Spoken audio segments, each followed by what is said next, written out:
2000ஆம் ஆண்டுகளில் உள்நாட்டு போரை ஆரம்பிப்பதற்காக தங்களுடைய ஜேவிபி கட்சி கண்டியிலிருந்து கொழும்பு நோக்கி பயணத்தை மேற்கொண்டதையும் இச்சம்பத்தில் சுட்டிக்காட்ட விரும்புகிறேன். அந்த பயணத்திலே இருந்த எங்களுடைய அமைச்சர் சந்திரசேகர் கூட எனக்கு முன்னால் அமர்ந்திருக்கிறார். இருந்து மக்கள் தங்கள் மீது வைத்த நம்பிக்கைக்கு தங்களுடைய ஜனாதிபதி மக்களின் காணி மக்களுக்கே என்ற தொனியில் தொடர்ந்தும் தமிழ் மக்களை ஏமாற்றி வருகிறார் என்பதுதான் நிதர்சனமான உண்மை. வடக்கு கிழக்கு மாகாணங்கள் தவிர்ந்த மாகாணங்களிலும் ஒரு இனத்திற்கான எதிரான இன ரீதியிலான அடக்குமுறை இதுவரை கட்டவிழ்த்து விடப்படவில்லை. இருப்பினும் கடந்த 40 வருட கால உள்நாட்டு யுத்தத்தால் பாதிக்கப்பட்ட தமிழ் மக்கள் தற்போதும் அதே நிலையில் தான் இருக்கிறார்கள் என்பதை இங்கே குறிப்பிட விரும்புகிறேன். குறிப்பாக இடம்பெயர்வின் பின்னர் தங்களுடைய சொந்த வாழ்விடங்களுக்கு திரும்ப முடியாமலும் அதே நேரத்திலே பரம்பரையாக வந்த சொந்த தொழிலை செய்து கொள்ள முடியாமலும் இந்த அரசாங்கம் தமிழ் மக்களுக்கு இன ரீதியிலான அரசியல் வன்முறைகளை கட்டவிழ்த்து விட்டு கொண்டே இருக்கிறது என்பதுதான் முக்கியமான விடயம். இதன் ஒரு அங்கமாக இராணுவத்தால் கையகப்படுத்தப்பட்ட தமிழ் மக்களின் பூர்வீக காணிகளை விடுவிப்பதற்காக தமிழ் மக்கள் சகாப்தங்களாக அரசியல் ரீதியாக ஜனநாயக ரீதியாக போராடி வருகிறார்கள். அண்மைய தினத்தில் கூட ஜனாதிபதி சொல்லியிருக்கிறார், பலாலியினுடைய கிழக்கு பகுதியில் பலாலி வீதியினுடைய கிழக்கு பகுதியில் உள்ள காணிகளை விடுவிப்பதாக.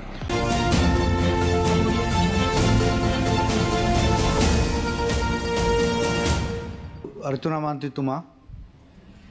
நன்றி சபாநாயகர் அவர்களே. பாராளுமன்ற நிலையியல் கட்டளை சட்டம் 27(2) அமைவாக பாதுகாப்பு பிரதி அமைச்சர் அல்லது பாதுகாப்பு அமைச்சரிடம் கேட்கப்படுகின்ற கேள்விகள்.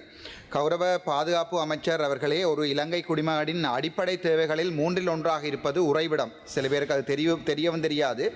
இதுவரை இந்த நாட்டிலே இன ரீதியான உள்நாட்டு போர் முடிவடைந்து கிட்டத்தட்ட 16 வருடங்கள் ஆகிறது. கடந்த 76 வருட அரசாங்கங்களை இந்த நாட்டின் சாபங்கள் என்ற பரப்புரை செய்து புதிய சிங்கள தமிழ் மக்களுக்கு இடையிலான உறவினை மேம்படுத்துவோம் என்ற தொனியின் அடிப்படையில் தங்களுடைய அரசாங்கம் மக்களின் பெருமளவான ஆதரவை பெற்றது. அதே நேரம் தங்களுடைய ஜனாதிபதி அன்றகுமார் சாநாயக்க அவர்கள் இதுவரை தமிழ் மக்களுக்கு கொடுத்த வாக்குறுதிகளில் ஒரு சிறு பகுதியை ஏனும் மனச்சுத்தியுடன் செயற்படுத்தவில்லை. 2000ஆம் ஆண்டுகளில் உள்நாட்டு போரை ஆரம்பிப்பதற்காக தங்களுடைய ஜேவிபி கட்சி கண்டியிலிருந்து கொழும்பு நோக்கி பயணத்தை மேற்கொண்டதையும் இச்சம்பத்தில் சுட்டிக்காட்ட விரும்புகிறேன். அந்த பயணத்திலே இருந்த எங்களுடைய அமைச்சர் சந்திரசேகர் கூட எனக்கு முன்னால் அமர்ந்திருக்கிறார். இருந்து மக்கள் தங்கள் மீது வைத்த நம்பிக்கைக்கு தங்களுடைய ஜனாதிபதி மக்களின் காணி மக்களுக்கே என்ற தொனியில் தொடர்ந்தும் தமிழ் மக்களை ஏமாற்றி வருகிறார் என்பதுதான் நிதர்சனமான உண்மை. வடக்கு கிழக்கு மாகாணங்கள் தவிர்ந்த மாகாணங்களிலும் ஒரு இனத்திற்கான எதிரான இன ரீதியிலான அடக்குமுறை இதுவரை கட்டவிழ்த்து விடப்படவில்லை. இருப்பினும் கடந்த 40 வருட கால உள்நாட்டு யுத்தத்தால் பாதிக்கப்பட்ட தமிழ் மக்கள் தற்போதும் அதே நிலையில் தான் இருக்கிறார்கள் என்பதை இங்கே குறிப்பிட விரும்புகிறேன். குறிப்பாக இடம்பெயர்வின் பின்னர் தங்களுடைய சொந்த வாழ்விடங்களுக்கு திரும்ப முடியாமலும் அதே நேரத்திலே பரம்பரையாக வந்த சொந்த தொழிலை செய்து கொள்ள முடியாமலும் இந்த அரசாங்கம் தமிழ் மக்களுக்கு இன ரீதியிலான அரசியல் வன்முறைகளை கட்டவிழ்த்து விட்டு கொண்டே இருக்கிறது என்பதுதான் முக்கியமான விடயம். இதன் ஒரு அங்கமாக இராணுவத்தால் கையகப்படுத்தப்பட்ட தமிழ் மக்களின் பூர்வீக காணிகளை விடுவிப்பதற்காக தமிழ் மக்கள் சகாப்தங்களாக அரசியல் ரீதியாக ஜனநாயக ரீதியாக போராடி வருகிறார்கள். அண்மைய தினத்தில் கூட ஜனாதிபதி சொல்லியிருக்கிறார், பலாலியினுடைய கிழக்கு பகுதியில் பலாலி வீதியினுடைய கிழக்கு பகுதியில் உள்ள காணிகளை விடுவிப்பதாக. ஆனால் தமிழ் மக்களின் பூர்வீக காணிகளை விடுவிப்பதாக தமிழ் மக்கள் சகாப்தங்களாக அரசியல் ரீதியாக போராடி வருகின்ற போதும் இந்த விடயம் தொடர்பாக பின்வரும் வினாக்களை உங்களிடம் கேட்க விரும்புகிறேன். ஒன்று, வடக்கு மாகாணத்தில் தனித்தனியாக ஒவ்வொரு மாவட்டங்களிலும் மொத்தமாக 5 மாவட்டங்களிலும் இராணுவத்தால் தற்சமயம் கையகப்படுத்தப்பட்டு பாதுகாப்பு வலயம் என்கின்ற போர்வையில் இருக்கின்ற பொதுமக்களின் அல்லது தனியாரின் காணிகள் எந்தெந்த இடங்களில் எத்தனை பரப்பளவுகள் இருக்கிறது? முதலாவது கேள்வி.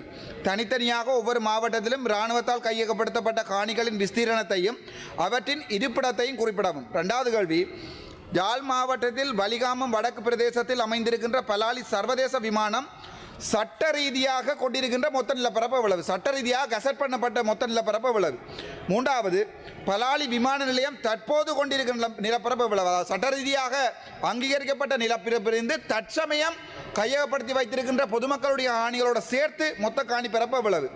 4வது கேள்வி, சட்ட ரீதியாக வழங்கப்பட்ட நிலப்பரப்பை தாண்டி மேலதிக நிலப்பரப்பை பலாலி விமான நிலையத்துக்கு விஸ்தரிப்பதற்கு வழங்குவதற்காக இராணுவத்தால் கையகப்படுத்தப்பட்ட உயர் பாதுகாப்பு வலயம் என்ற போர்வையில் கையகப்படுத்திய காணிகளில் எத்தனை பரப்பளவுகள் பலாலி விமான நிலையத்துக்கு வழங்கப்பட்டன? அதாவது உயர் பாதுகாப்பு வலயம் என்ற போர்வையில் அந்த இடத்துல இருக்கின்ற மக்களை வெளியேற்றி முழு காணிகளையும் இராணுவம் சுவீகரித்து அங்கு விவசாயம் செய்து கொண்டிருக்கின்ற உண்மையை சிங்கள மக்களுக்கும் நான் சொல்ல ஆசைப்படுகிறேன்.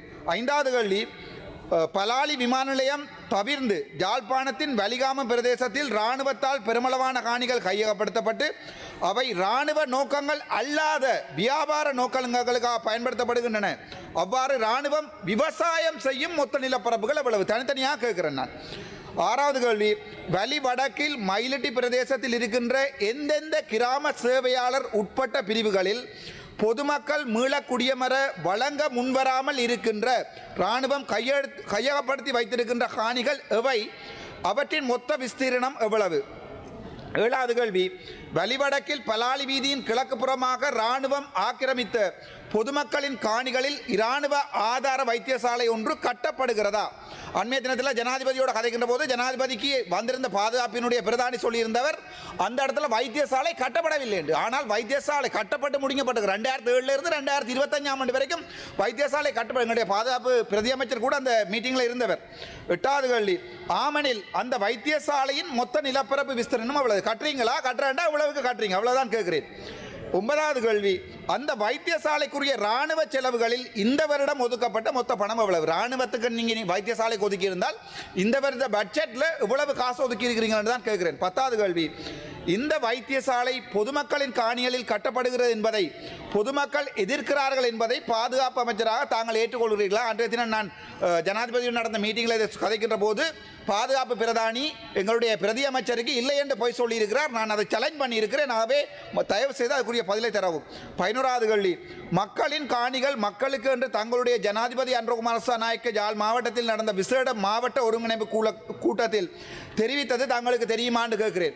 12வது கேள்வி, அவ்வாறாயின் பலாலி வீதிக்கு கிழக்கு புறமாக உள்ள பொதுமக்களின் காணிகள் இதுவரை பொதுமக்களிடம் ஒப்படைக்கப்படாது. நீங்கள் அரசாங்கமாக வந்து 1.5 வருடங்கள் இன்று வரைக்கும் ஒரு சிறு பகுதியேனும் நீங்கள் விவசாயம் செய்து கொண்டிருக்கின்ற காணிகளை மக்களுக்கு வழங்கப்படாதது ஏன் என்று கேட்கிறேன். 3வது கேள்வி, இந்த வைத்தியசாலை கட்டப்படும் நேரத்தில் தங்களுடைய ஜனாதிபதி யாழ் மாவட்டத்தில் நடந்த பொதுக்கூட்டம் ஒன்றில் இது சட்டவிரோதமானது என்பதை ஏற்றுக்கொண்டிருப்பதை தாங்கள் அறிவீர்களா? அண்மை நடந்த மீட்டிங்கில் கூட ஜனாதிபதி சொல்லியிருக்கிறார், அது மக்களுடைய காணி என்றால் அது கட்டாயம் மக்களுக்கு வழங்கப்பட வேண்டும் என்று. வார்த்தைகளால் ஜாலம் காட்டுவதை தான் நான் இங்கே முக்கியமாக சுட்டிக்காட்ட விரும்புகிறேன். பச்சை சொல்வதை தயவு செய்து நிறுத்தவும், பொய் சொல்வதை. 14வது கேள்வி, ஆமனில் உடனடியாக பலாலி வீதிக்கு கிழக்கு புறமாக உள்ள இந்த காணிகளை விடுவிக்க தங்களால் முடியுமா? அவ்வாறாயின் அவை விடுவிக்கப்படும் திகதி என்ன?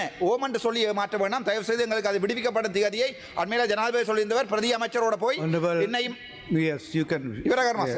பிரதி அமைச்சரோடு போய் என்னை அந்த இடங்களை பார்த்து பிரதி அமைச்சருக்கு அதை வடிவாக விளங்கப்படுத்துமாறு ஜனாதிபதி சொல்லியிருந்தவர். ஆனால் கஜேந்திரகுமார் பொன்னம்பலம் ஏதோ தான் விடுவிப்பதாக போய் நிற்கிறார். அதை நாங்கள் அவருடைய அரசியலை பார்த்துக் கொள்வோம். ஆகவே இந்த கேள்விகளுக்குரிய பதிலை ஒரு ஏழையின் பிரதிநிதி என்ற அடிப்படையில் வாழ்விடம் இல்லாமல் தவிக்கும் வலிகாம மக்களுக்காக கேட்கிறேன் என்பதையும் இதன் ஆழத்தையும் ஜனாதிபதி அவர்களும் பாதுகாப்பு பிரதி அமைச்சர் அவர்களும் புரிந்து கொள்வார்கள் என்ற நம்பிக்கையுடன் நன்றி.